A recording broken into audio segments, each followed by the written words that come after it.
দেখো, শুধু সাহসটা দেখো, কেমন বদমাইশ।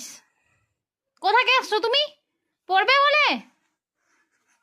ওই দেখো পাপ্পা পড়ে যায় বলে আমি মশারিকে এত ভিতর পর্যন্ত রেখেছি যাতে ও পড়লে মশারির উপর ঝুলে থাকে, নিচে যাতে না পড়ে।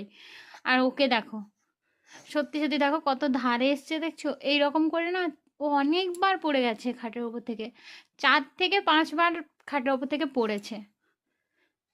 এই জন্য এই ব্যবস্থা। বলছি খাটের উপরে খেলছে, ও ঘুমিয়েছিল, আমি উঠে পড়লে ও খেলবে, খেলেও ঠিক ধারে চলে আসবে, আমি জানি। এ দেখো পড়বে পড়বে, পাপ্পা দেখো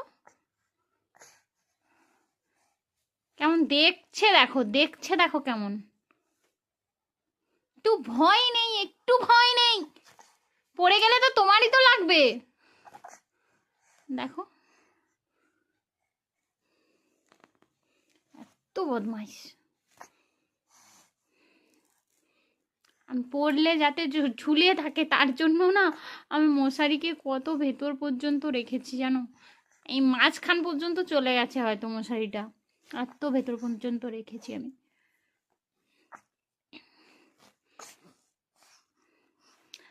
কাদের কাদের বাড়িতে এরকম দুষ্টু ছেলে আছে বলো? দুষ্টু ছেলে, দুষ্টু মেয়ে, খুব দুষ্টু এটা।